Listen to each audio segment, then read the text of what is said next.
Bonjour à tous. Donc, je suis Nicolas Feuillade, cofondateur de la startup Airoo. Et écoutez, je suis ravi de vous présenter le premier webinaire. Bon, certes, il faut bien un commencement. Nul n'est parfait, mais en tout cas, voilà, c'est une joie de vous recevoir pour ce premier webinaire organisé par l'équipe Airoo. Avant de vous présenter les différents participants, laissez-moi vous expliquer un petit peu l'objectif de ce webinaire.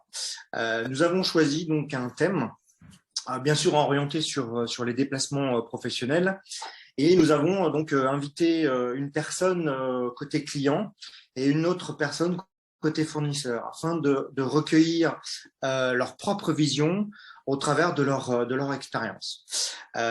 Justement, nous avons donc le plaisir de recevoir aujourd'hui donc Guillaume Defrein, donc expert achat et actuellement en mission chez Suez, ainsi que Jean-François Rodin, donc directeur général chez Air Canada.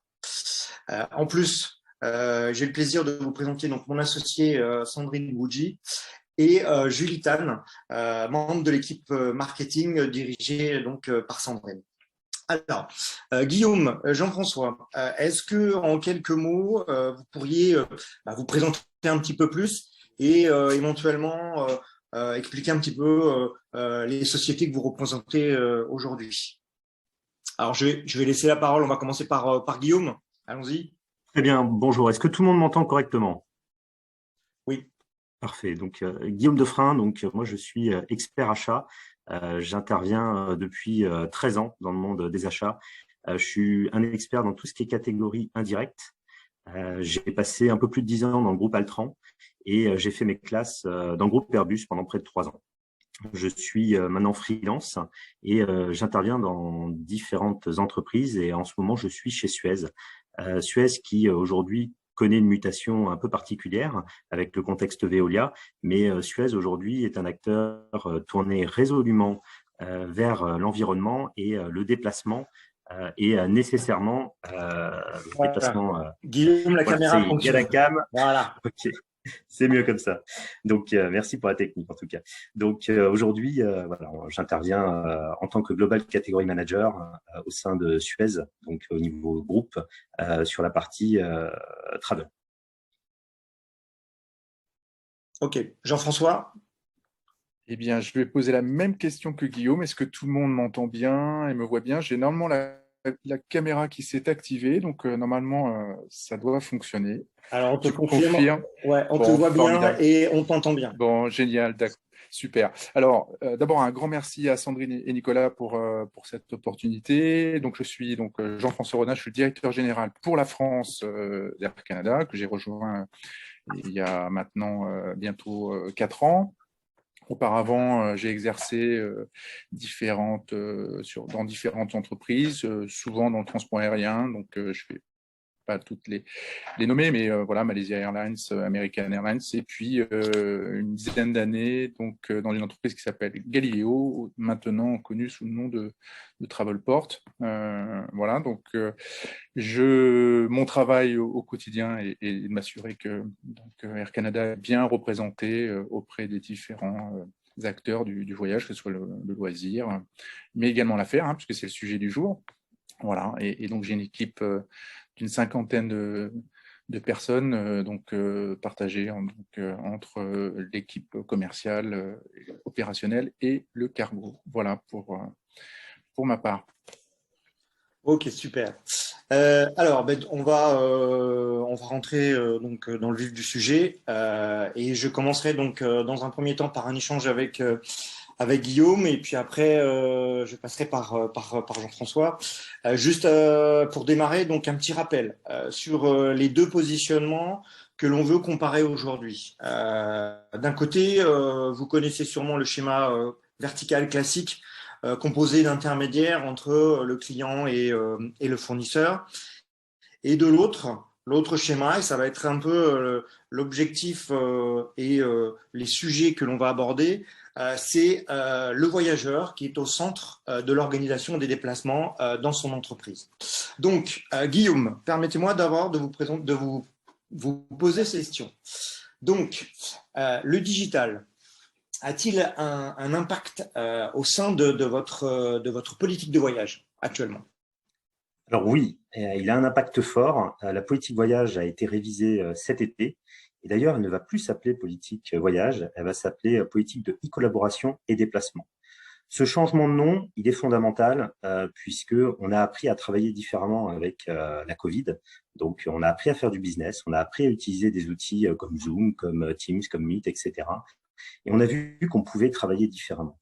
Donc aujourd'hui, clairement, le digital, ça remplit notre quotidien. Et en termes de déplacement, c'est plus une fatalité, ça devient un moyen de déplacement pour rencontrer des gens, pour conclure des contrats, pour faire des négociations et autres. Mais on peut attaquer en fait une partie des échanges à distance. Donc on l'a fait pendant de nombreux mois. Aujourd'hui, les déplacements ont repris. Côté Suez, on reprend des déplacements de façon assez fréquente depuis le mois de septembre. Donc, on sait travailler différemment. Cette politique de e-collaboration et déplacement met en avant à la fois les outils que j'ai cités précédemment, mais également le fait est de remettre un petit peu le voyageur au centre du débat. Et j'ai envie de dire, aujourd'hui, quand on regarde un petit peu ce qu'un voyageur doit faire, il a besoin, pour organiser son déplacement, de faire une demande, donc en amont, à travers les outils digitaux. Il a besoin, des fois, de services supplémentaires pendant son déplacement et également, si on utilise des outils de type OCR, il a besoin du digital après son déplacement. Donc, quand on regarde cette fragmentation en 3 étapes, on s'aperçoit qu'en fait, le digital accompagne le collaborateur avant, pendant et après son déplacement.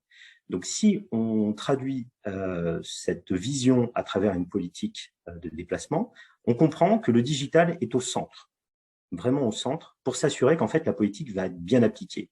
Selon moi, il n'y a rien de pire que d'avoir une politique, ça a été un peu mon cas dans mes différentes expériences, c'est de nombreuses pages, c'est des éléments qui ne sont pas toujours lus, qui ne sont pas toujours compris et donc qui ne sont pas appliqués. Donc aujourd'hui, l'objectif qu'on a côté Suez, c'est vraiment de faire en sorte d'avoir une politique qui va être connue, qui va être appliquée, qui va être améliorée dans le temps et elle se construit nécessairement autour du digital.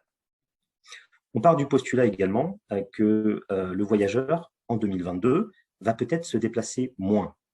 On a appris de nouvelles habitudes. Est-ce que l'ancien monde, celui de 2019, va revenir en 2022? Rien n'est moins sûr. On va peut-être se déplacer moins, mais on va peut-être avoir le souci de se déplacer mieux également, d'avoir plus de services. Aujourd'hui, quand on regarde un petit peu la façon dont on organise un déplacement par rapport aux acteurs un petit peu traditionnels qui sont également présents dans le groupe où je suis aujourd'hui, on a la possibilité de pouvoir réserver un billet de train, un billet d'avion, son hôtel et la location courte durée. Mais si on regarde un petit peu les services dont un voyageur peut avoir besoin pendant son déplacement, il peut peut-être avoir besoin également d'un taxi, il peut avoir besoin de réserver un repas ou autre. Et donc, on s'aperçoit qu'en cours de déplacement, l'utilisateur peut nécessiter des services supplémentaires, souvent ad hoc, avec des applications sur son téléphone portable, et ça nécessite donc du digital. Donc l'objectif qu'on a aujourd'hui, c'est clairement de regarder tous les services nécessaires à un voyageur et le mettre dans la situation la plus stressante, c'est-à-dire quand il n'est pas dans son bureau avec son PC, généralement sur une situation stressante, il peut être dans la rue avec son téléphone portable. Et là, il nous faut de l'hyperconnectivité pour essayer d'avoir un maximum de services et donc d'assouvir les besoins des voyageurs pendant leur déplacement. Sachant que quand on réserve son déplacement, on est souvent devant son PC, on peut prendre le temps. Après son déplacement, quand on fait ses notes de frais, etc., on peut avoir du temps devant nous, etc. Quand on est dans une situation stressante, comme dans la rue, en train de chercher un taxi ou un VTC, il faut qu'on ait la réactivité et surtout, il faudrait essayer de concentrer toutes les applications qu'on utilise sur une même plateforme.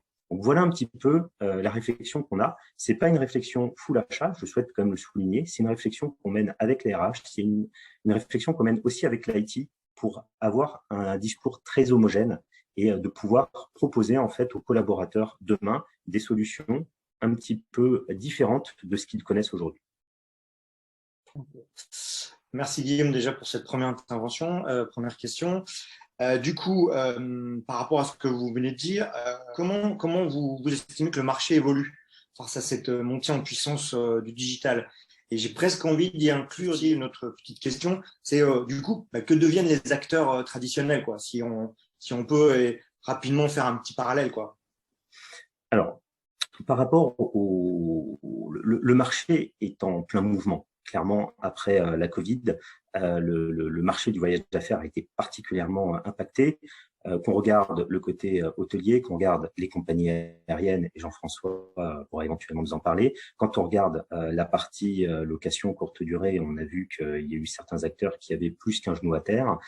Donc, pour remonter la pente sur des acteurs historiques, c'est pas toujours évident. Donc, certains ont fait le choix d'acquérir des outils, certains ont fait le choix de travailler sur le digital, tout en gardant en tête que ce sont des structures qui sont déjà nativement orientées vers le service d'organiser un déplacement d'un point A à un point B. Quand on regarde le côté digital, quand on regarde le côté outillage, quand on parle d'une agence, c'est à la fois un projet RH, c'est à la fois un projet IT.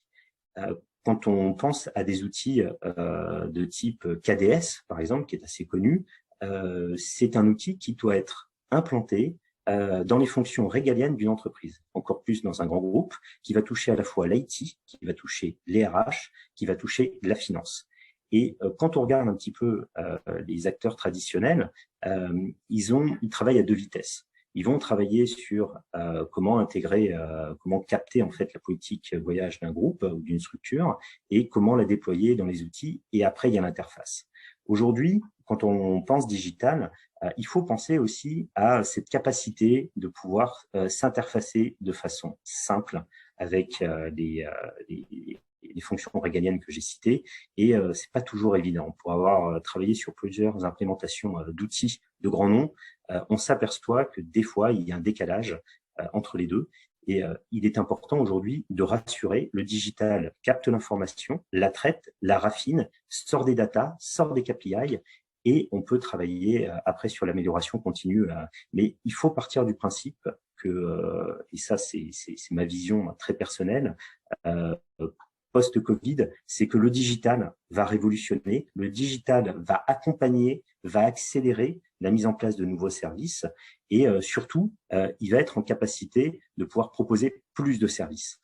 Plus de services avec, par exemple, les NDC, va être capable de proposer des choses qui sont assez novateurs dans le sens où un déplacement simple, je prends un Paris-Lyon par exemple, on peut le traiter aujourd'hui avec des outils full digitaux, sans passer par une agence qui aujourd'hui aura une valeur ajoutée plutôt, selon moi, dans les déplacements complexes, dans les déplacements où il y a des escales, dans les déplacements où vraiment il y a besoin d'avoir peut-être du offline parce qu'il y a un souci, parce qu'on veut avoir un service VIP, etc.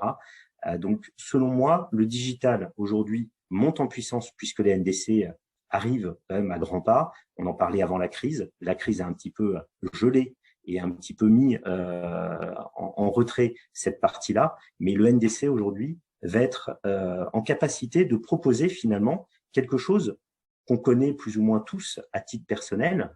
Quand moi j'ai besoin de réserver un billet d'avion pour partir en congé, je passe par des plateformes. Alors je peux citer quelques noms, Kayak, Opodo ou autres, et je sélectionne mon billet et j'arrive à récupérer mon billet.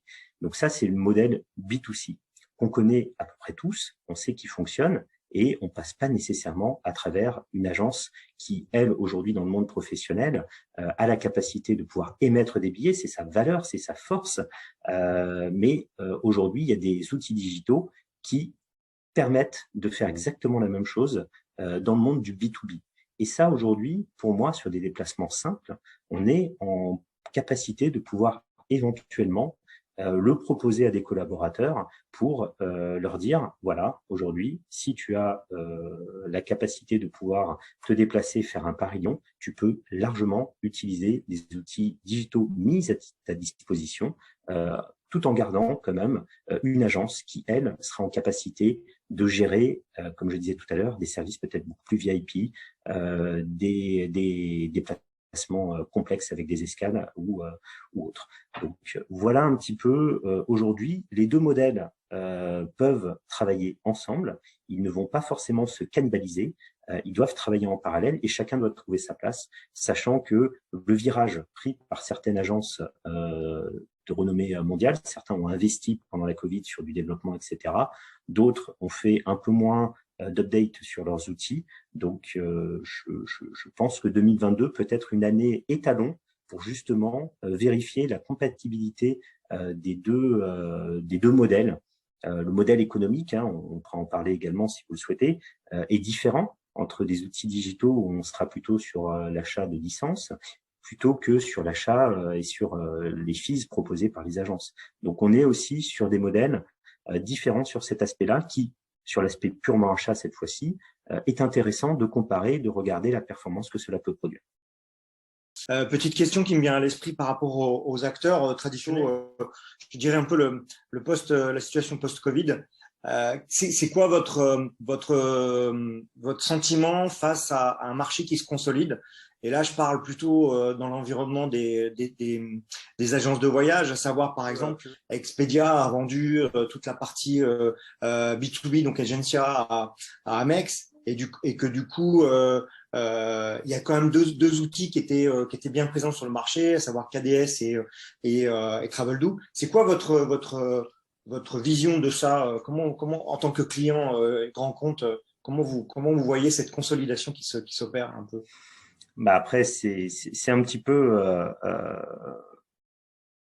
l'histoire qui est en train de se créer et qui permet cette consolidation.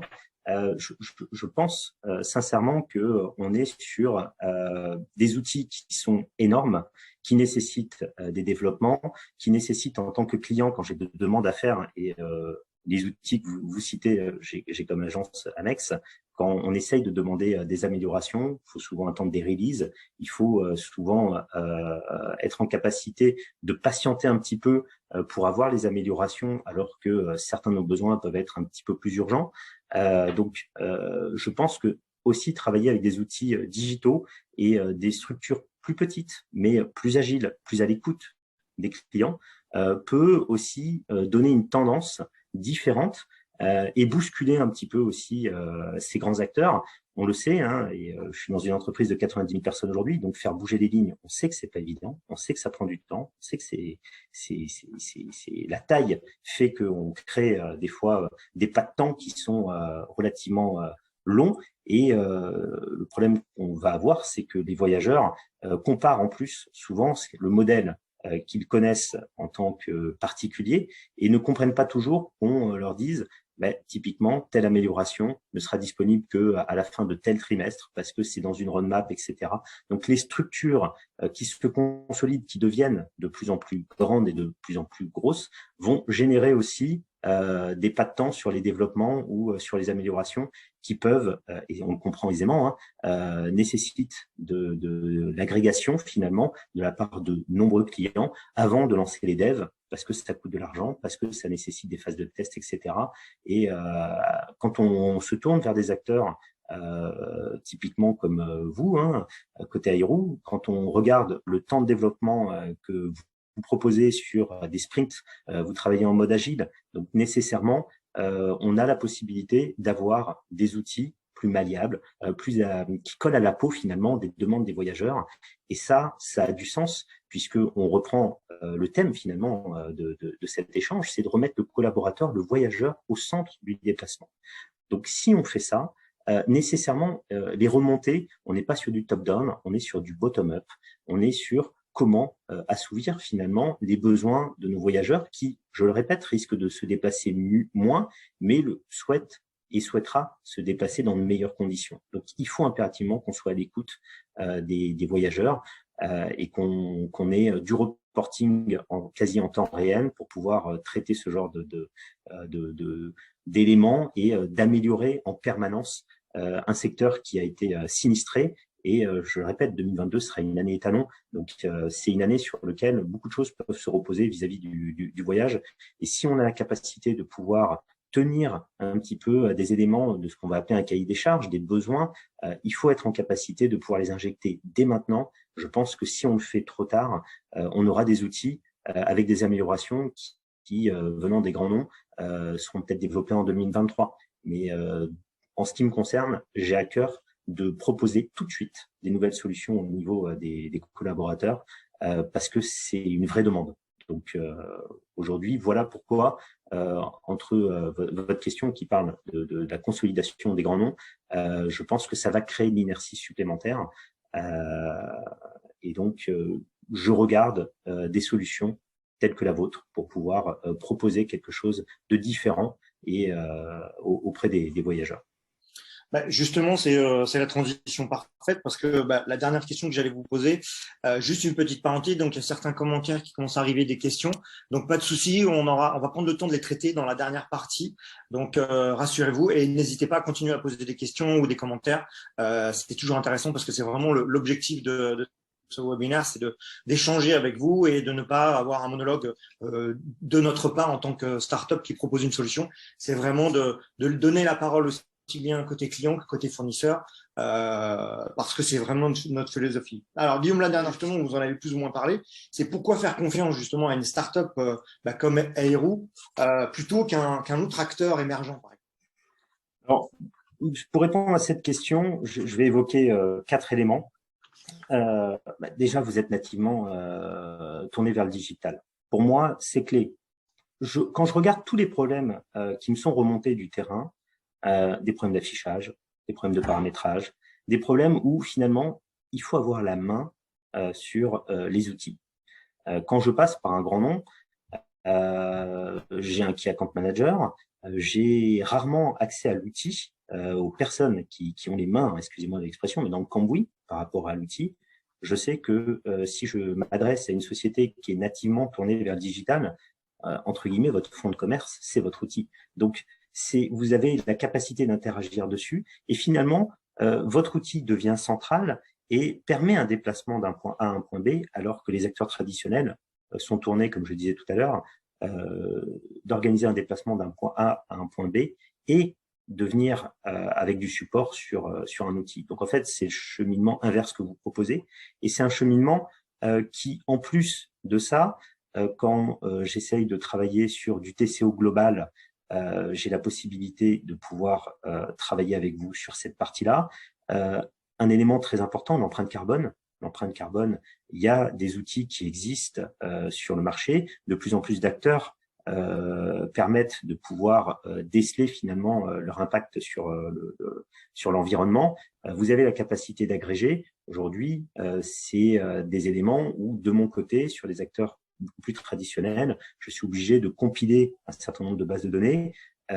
Souvent, je suis a posteriori, alors que sur certaines solutions plus digitales, je vais gagner en réactivité, je vais gagner en temps réel.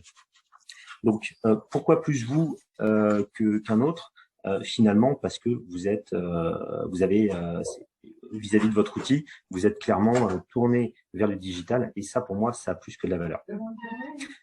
Vous êtes également agnostique, c'est-à-dire que vous n'avez pas de paroisse. Aujourd'hui, on échange ensemble, mais vous avez d'autres clients dans votre panel. Quand j'échange avec des acteurs du marché, certains vous connaissent, d'autres moins, mais vous avez la capacité de pouvoir travailler, j'ai envie de dire, un peu avec tout le monde. Et donc, ça a de la valeur parce que aujourd'hui, si on regarde un petit peu les agences, quand on est côté achat, on essaie de relancer des appels d'offres 3, 4, tous les 5 ans pour essayer de soit manager un petit peu l'acteur qui est en place et lui dire de ne pas se reposer sur ses lauriers, voire à changer. On sait que changer une agence, ça prend du temps. Ça prend du temps, ça prend de l'argent, ça nécessite de monter des équipes projets qui sont conséquentes. Et aujourd'hui, si on a la capacité de pouvoir mettre un outil qui est agnostique et d'y implémenter après une agence pour des déplacements complexes, par exemple, on va changer de la donne. On va travailler différemment, on va regarder le voyage avant tout sur le côté outillage et après on vient y connecter différents acteurs. Et le mapping que j'ai essayé de représenter sur une slide et qui permet en fait toutes les connexions montre que votre outil a la possibilité, et votre solution a la possibilité de le faire, alors que quand je regarde d'autres acteurs, il y a des convictions de travailler avec tel ou tel acteur, et des fois, il y a des portes qui se ferment, puisque les acteurs refusent entre eux de travailler. Ce qui, moi, côté achat, me pose problème, puisque si j'ai sélectionné deux entreprises qui me semblent sur le papier intéressantes et qui ne sont pas compatibles pour des éléments qui leur incombent, je me dis que typiquement dans ma phase de sourcing, je loupe une étape, je loupe une solution qui pourrait être intéressante pour les besoins de mes voyageurs.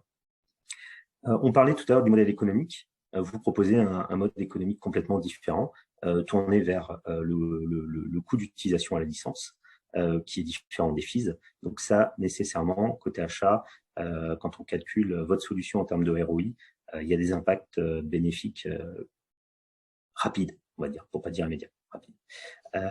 Et puis, l'autre élément, c'est le dernier, c'est qu'en échangeant avec vous, vous m'avez fait rencontrer d'autres acteurs qui sont exactement dans le même ADN que vous.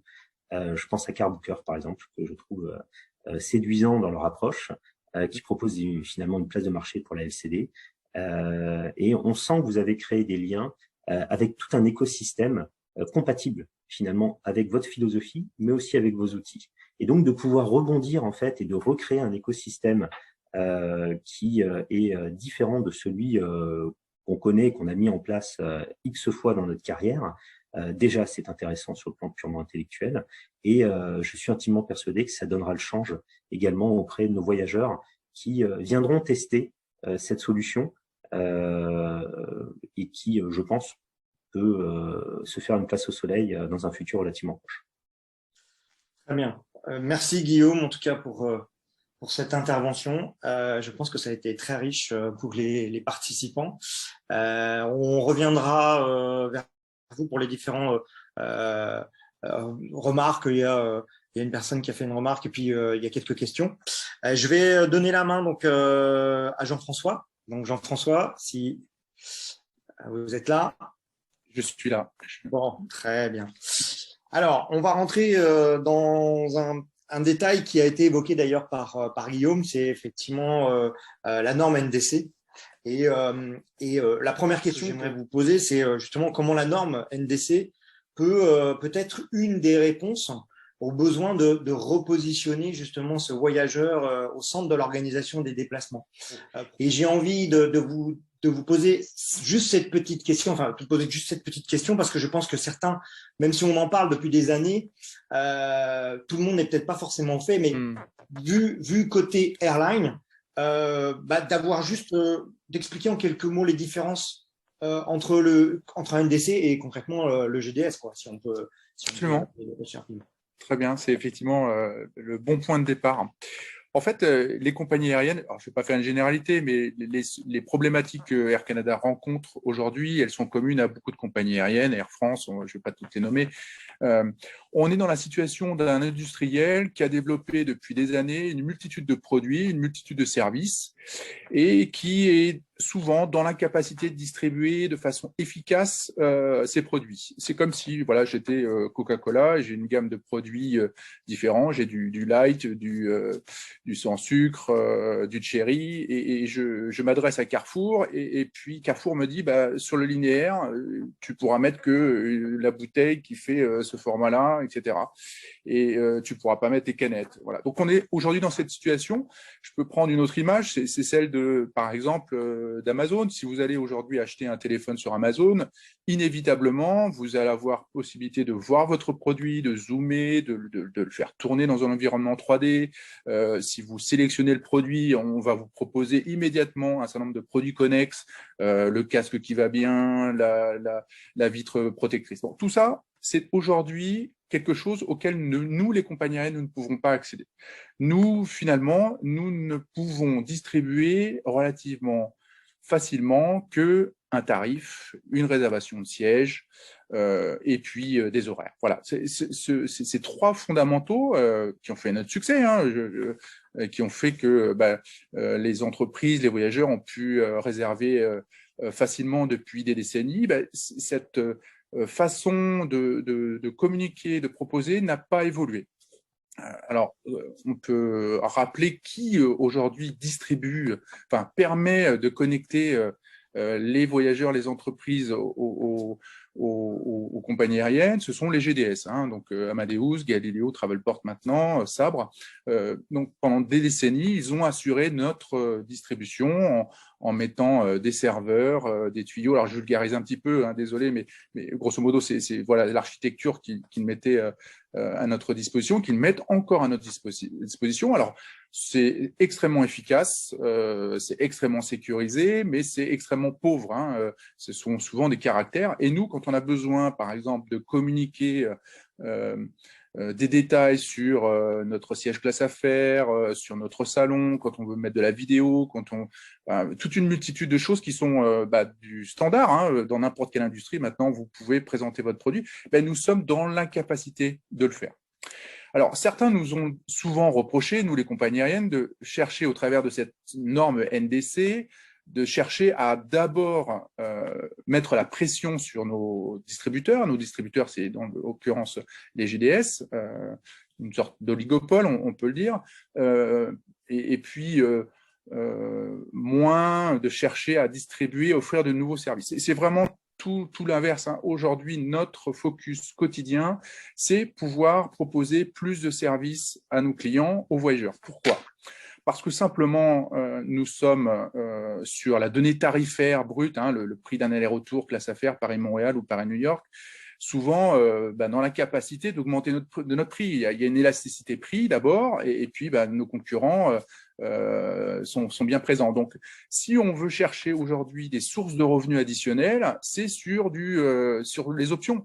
Même chose que lorsque vous allez chez votre concessionnaire, que vous achetez, je sais pas, la Clio de base, si vous voulez faire un peu plus de marge pour un concessionnaire, pour un constructeur, c'est de proposer des options. C'est exactement la situation dans laquelle on se trouve. Donc, pour nous, l'important, c'est effectivement d'aller pouvoir proposer une multitude de services. Alors, c'est quoi ces services ?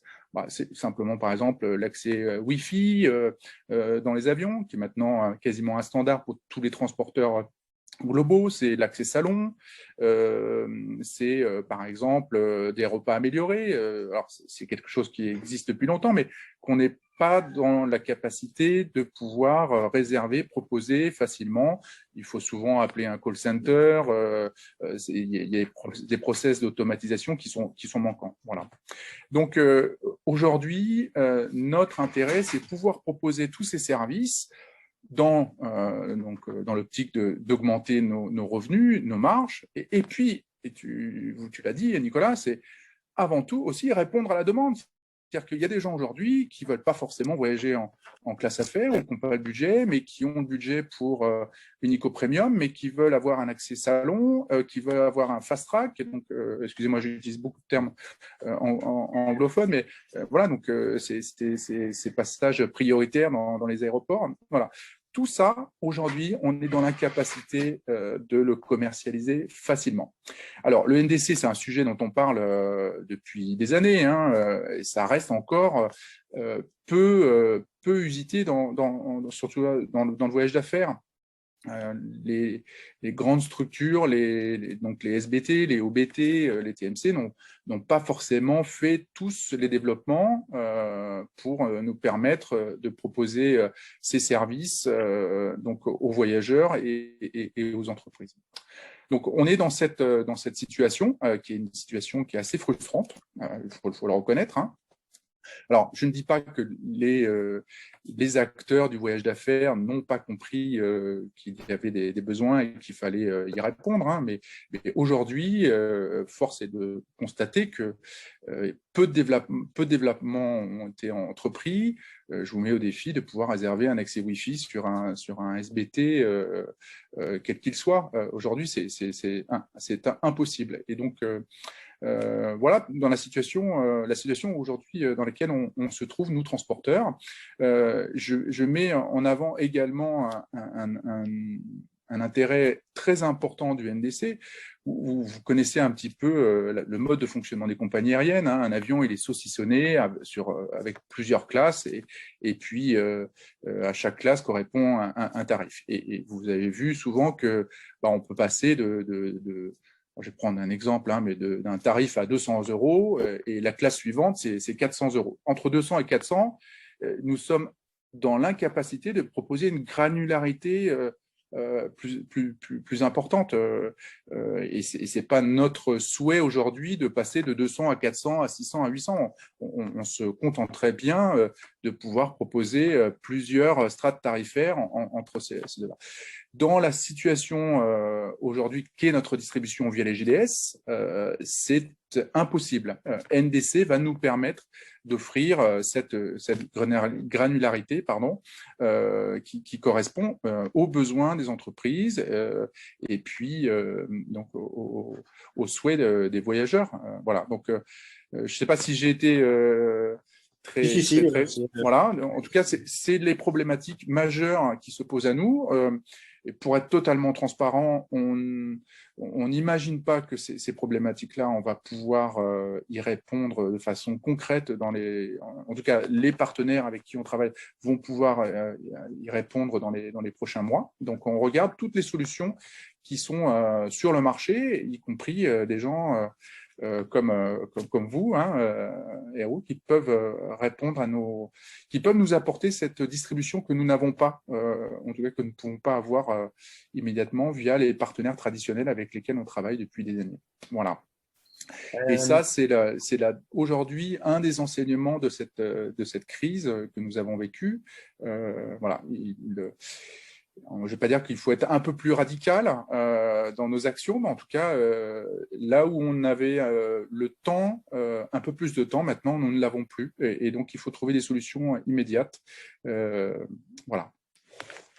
Alors justement, concentrons-nous sur une cible bien particulière et surtout, on va dire, les TPE, les PME, les PMI, qui aujourd'hui ne sont pas intermédiaires. Je pense qu'il y a certains chiffres que tu pourras communiquer qui seront intéressants, mais concrètement, on doit se projeter. Comment la solution, entre autres celle de Aero, peut-elle permettre à une compagnie comme Air Canada justement de toucher cette cible de sociétés qui ne sont pas intermédiaires? Alors peut-être en deux mots expliquer ce qu'est une société non intermédiaire, mais je pense que tout le monde sait de quoi on parle. Donc, en France, on constate qu'à peu près 70% des entreprises ne font pas appel à une agence de voyage traditionnelle, que ce soit une agence qui a pignon sur rue ou une TMC, voilà. Et que ces gens qui ont quand même des besoins en termes de déplacement font souvent leur marché, entre guillemets, sur nos sites internet, nous les compagnies aériennes, également sur des acteurs du voyage en ligne, et qu'elles ne sont pas forcément, en tout cas on le devine, satisfaites de l'expérience qu'elles ont. Pour parler plus particulièrement du voyage d'affaires chez Air Canada, nous connaissons bien les acteurs, ils sont bien identifiés, il y a peu de changements, il y a de la concentration, Guillaume en parlait il y a quelques minutes. Voilà.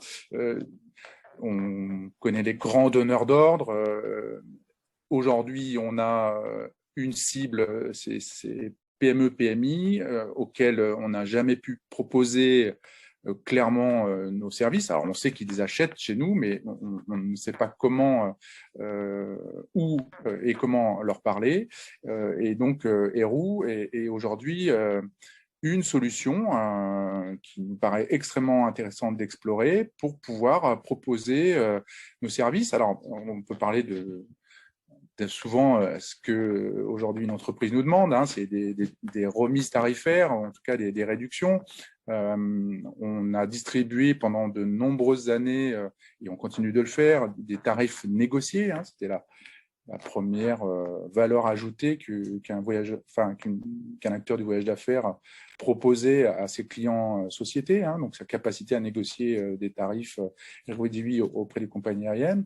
Donc ces tarifs réduits nous les donnons donc à ces acteurs pour qu'ils en fassent bénéficier donc les voyageurs. Et on s'est aperçu, je ne vais pas dire que tous ont eu ces pratiques-là, mais souvent les profondeurs de marge que nous avons offert aux voyageurs d'affaires, et bien souvent elles ont été rognées, voire totalement englouties. Et le voyageur d'affaires, il n'a pas souvent bénéficié des réductions qu'on lui proposait. Donc, ce que nous souhaitons faire, c'est pouvoir proposer à un voyageur d'affaires qui n'a pas d'agence de voyage, de pouvoir accéder à cette offre tarifaire, donc des remises, mais aussi des conditions de changement, parce qu'un voyageur d'affaires, il a besoin aussi de souplesse.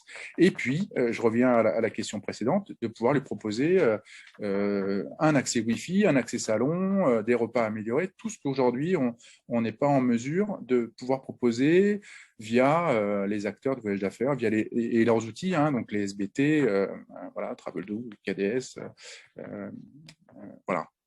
Donc c'est notre problématique aujourd'hui, c'est de pouvoir proposer ces offres directement à ces entreprises qui n'ont pas de contact particulier avec nous et dont on sait qu'elles ne contractualiseront pas avec nous, hein, que ce soit avec nous individuellement ou via une alliance. Voilà, vous savez que les alliances, que ce soit SkyTeam, Star Alliance, ont tous des programmes PME, voilà, plus ou moins enrichis. Je me mets à la place d'une PME, PMI qui va aller à Montréal peut-être une fois en 10 ans. Je n'ai pas envie de remplir un formulaire, même s'il n'y a pas de contraintes financières à la clé. J'ai simplement envie d'aller sur un outil épuré qui va me proposer un horaire, des options, et puis voilà, qui va me donner une expérience client, en tout cas celle que je recherche certainement parfois sur du voyage en ligne. Voilà. Donc, même si on veut pousser absolument nos programmes PME, PMI, voilà, on en a tous dans nos alliances. Je ne suis pas convaincu que ça soit la réponse attendue par ces milliers et milliers de sociétés. Voilà. Dernière question, Oui. François. On va essayer d'être un petit peu assez rapide parce que le timing, malheureusement, avec le retard qu'on a au début et de notre fait, donc on s'excuse encore parce qu'on a pas mal de questions posées à tous les deux. Donc, la dernière question, moi, que je voudrais te poser, c'est que du coup, penses-tu que la solution Aero peut permettre à des challengers comme Air Canada, justement, parce que c'est ce que tu définissais, de faire bénéficier aux entreprises et à leurs voyageurs la totalité de la profondeur des offres que vous distribuez aujourd'hui sur le marché français. Ouais. Comment tu perçois ce positionnement-là, justement? Absolument. On a échangé de nombreuses reprises. J'ai vu l'outil et je suis convaincu que c'est une bonne réponse. Alors, je dis pas que c'est la seule bonne réponse, hein. Il y a certainement d'autres, mais en tout cas, celle-là, elle a le mérite d'exister. Elle me semble pertinente pour donc toutes ces entreprises qui sont pas intermédiaires, qui ont besoin d'accéder à un contenu voilà, qui est varié, riche, avec une multitude de fonctionnalités. Voilà, et travailler avec des équipes, voilà, des petites équipes. On sait qu'il y a plus voilà, de répondants. Il n'y a pas une roadmap à 2 ans ou 3 ans avec des fonctionnalités qui vont pas venir en temps et en heure, qui risquent d'être voilà. Donc c'est aujourd'hui ce qu'on cherche avec des acteurs comme Hero, et voilà, on est prêt à prendre le risque, voilà, d'aller plus vite avec des acteurs comme vous. On en est très content. Merci pour ton intervention, Jean-François. C'était Merci, Nicolas. Intéressant et je pense que les participants ont apprécié. Je vais donner la main à Sandrine pour qu'elle puisse vous poser les différentes questions que les participants vous ont posées. Alors, Sandrine, si tu m'entends, je te laisse poser la première question. Enfin, les premières questions. Oui, tout à fait. On a quelques questions, effectivement, pour Guillaume notamment et pour Jean-François. La première question, notamment, qui est pour Guillaume, c'est une question de Clément qui demande, par rapport à, par exemple, à votre projet chez Suez, est-ce que la taille d'une start-up effectivement, comme Aero, ne pose-t-il pas de problème en termes d'intégration? Alors si, clairement, ça pose problème. Ça pose problème quand il faut porter le dossier auprès des grands décideurs. Je m'en suis jamais caché, hein, Nicolas, Sandrine, vous le savez. Je travaille activement. Je demande à regarder plus que la taille, le côté outil. Le côté outil, c'est ça qui doit en fait driver le choix plus que la taille de la boîte. Se posent des questions aussi de support. Vous avez commencé à développer un module d'intelligence artificielle. C'est que ça prend du temps, une machine, etc. Donc, je ne dis pas que je sors l'agence ou les agences historiques pour remplacer entièrement le voyage d'affaires géré par Aero. Je suis en train d'essayer de montrer que les deux schémas sont compatibles et peuvent travailler ensemble avec une sélection simple de voyages plutôt simples sur le marché national français. Voilà, on est sur cette dynamique de monter un POC, clairement, avec un scope bien défini qui aujourd'hui doit porter validation, apporter sa validation auprès de la direction générale. Donc, c'est des sujets qui sont en cours chez nous. Mais bien évidemment, la taille de la boîte génère quelques inquiétudes, clairement. D'accord, très bien. Du coup, il y a une question qui suit un peu la réponse de Guillaume. C'est une question de Michel qui demande justement, au vu de maintenant de votre expérience sur la partie travel de la gestion chez Suez, quel est votre avis d'un point de vue feedback maintenant sur les acteurs historiques de ce marché en question? Alors, je vais me mouiller un petit peu, hein. Moi, je trouve qu'ils prennent du retard. Ils n'ont pas pris le virage du digital comme ils auraient dû le prendre. Ça a été une chasse gardée, hein, l'émission des billets, etc., pendant longtemps. Jean-François l'a expliqué avec J'acquiesce totalement, Guillaume. Donc, voilà, aujourd'hui, il faut donner le change. L'information circule, l'information va vite. On regarde la Chine, hein, je crois que c'est 80% des réservations se font sur tablette, enfin sur device mobile. Ça va vite, ça va vite. Et aujourd'hui, il faut qu'on prenne le train qui est à quai. Sur ce train, il y a marqué digital, il y a marqué solution. Aero est une solution, vous le savez, je vous essaie avec d'autres aussi qui ont pris ce virage-là, qui proposent une solution similaire. On peut organiser aujourd'hui un déplacement en door-to-door, rien qu'avec une application digitale, se connecter, avoir les tarifs affichés. Voilà, si je négocie avec Jean-François, que Jean-François me fait un billet à 200 et que je vois affiché sur l'application Aero 200, je sais que je bénéficie de mon tarif. Donc ça aussi, ça a de la valeur. Donc je pense que les acteurs traditionnels vont devoir se remettre en cause rapidement, encore plus avec certains outils qui génèrent de l'instabilité au quotidien. Et Dieu sait si j'ai des plaintes tous les jours en ce moment avec l'acteur qui est en place chez Suez, juste pour des problèmes de stabilité ou de qualité de réponse auprès des intervenants qui sont derrière le téléphone. D'accord, très intéressant.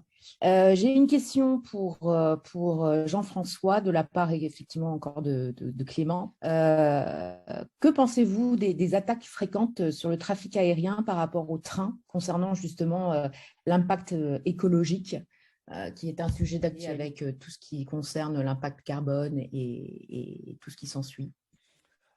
Alors, vaste question. Alors, je suis un peu mal placé parce que pour aller au Canada, c'est difficile de trouver une solution autre que l'avion. Alors, il y a toujours le bateau, mais c'est pas forcément extrêmement performant. Bon, inévitablement, voilà, le trafic domestique, là où il y a une offre alternative avec le train, va laisser sa place. C'est évident. Ça a du sens. Après, pour des provinces qui n'ont pas de liaison à l'international, qui sont souvent tributaires de liaisons vers des hubs, c'est problématique, c'est extrêmement problématique. Donc, pour celles-là, elles vont conserver des liaisons aériennes. C'est le cas, par exemple, de la France, hein, qui banni les connexions, enfin les vols avec Air France sur Charles de Gaulle. Voilà, les seules liaisons qui ont pâti à moins de 2 heures ou 2h30, je ne sais plus, c'est Orly. Voilà. Mais je suis mal placé pour en parler pour Air Canada. Au Canada, on n'est pas dans une situation où les offres alternatives de transport sont pertinentes. Le train est quasiment absent. Vous avez vu l'étendue. Voilà, l'aérien reste un mode de transport difficilement remplaçable. Voilà. Oui, effectivement, surtout concernant les territoires aux États-Unis où les territoires sont très étendus, effectivement, c'est beaucoup plus simple de voyager en avion parce que pour l'avoir vécu, je comprends parfaitement votre réponse. On a encore une question pour vous, Jean-François, du coup, de la part de Philippe, qui dit « On a le sentiment que les billets ont diminué depuis la reprise. Est-ce que vous confirmez ce sentiment? Et si oui, absolument. Pourquoi ?» Ah oui, et c'était attendu. Je me rappelle que j'avais été invité tout début de la crise et par vos confrères de la FTM qui m'avaient qui interrogeaient en fait les transporteurs en leur disant mais toute cette crise là, certains transporteurs vont disparaître, on va se retrouver dans une situation où les prix vont augmenter. Bon, et on était extrêmement confiants, nous les transporteurs, et Air France faisait partie du panel. On avait rassuré les intervenants en leur disant à la sortie de cette crise, les prix vont encore subir de fortes pressions. La demande n'est pas là. On a une offre qui est aujourd'hui quasiment, en tout cas, disponible, hein, comme avant la pandémie. Donc, inévitablement, il y a une pression qui se fait. Il y a des transporteurs qui vont pas bien, que ce soit en France ou ailleurs, et malheureusement, pour un transporteur qui ne va pas bien, la seule méthode pour faire la trésorerie, c'est de faire des promos. Et donc, faire des promos, ça veut dire faire des bas tarifs pour pouvoir engranger rapidement de la trésorerie, pour pouvoir payer les locations d'avion, les salaires. Voilà, donc la pression tarifaire, je n'ai pas la vision sur l'ensemble des destinations, mais je ne vois pas pourquoi certaines liaisons ne seraient pas impactées par cette pression tarifaire. La pression tarifaire va continuer et les prix vont baisser. Paris-Montréal a vu son tarif d'entrée baisser d'à peu près 40 euros. On était avant la crise aux alentours de 300 euros. On est aujourd'hui à près de 260. Voilà. Alors après, ce sont des tarifs, bien entendu, sous condition, mais voilà, c'est quand même une illustration de la situation de pression tarifaire qui continue.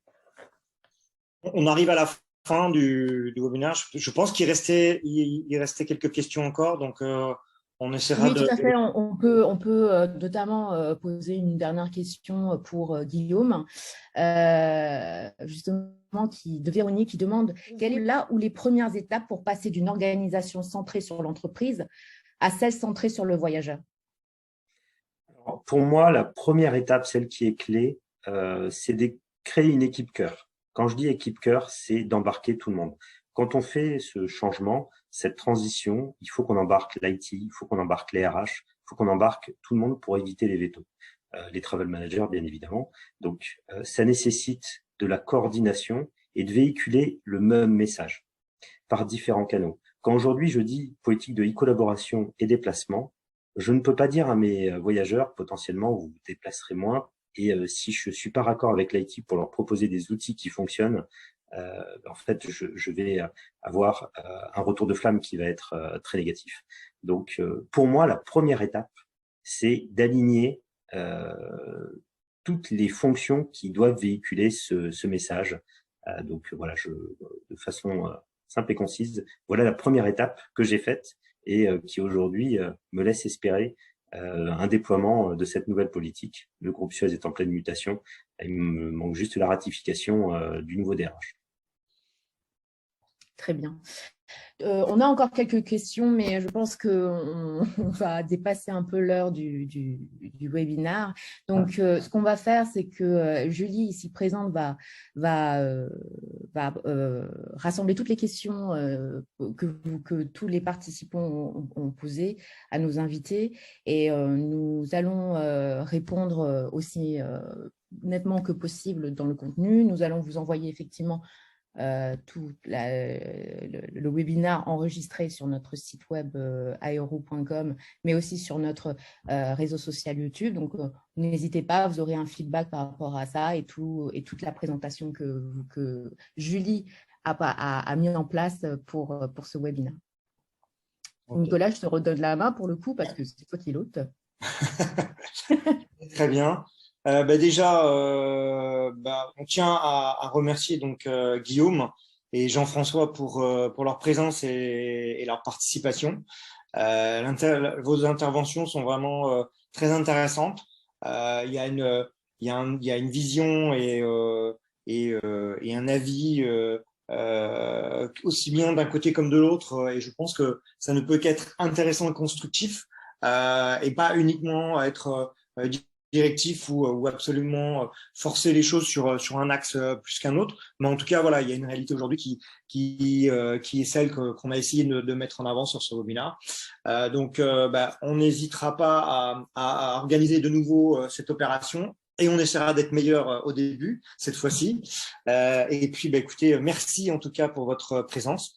Et on vous dit à très bientôt. Voilà. Merci. Au revoir. Merci à tous. Merci. À bientôt. Merci. Au revoir. Bonne journée.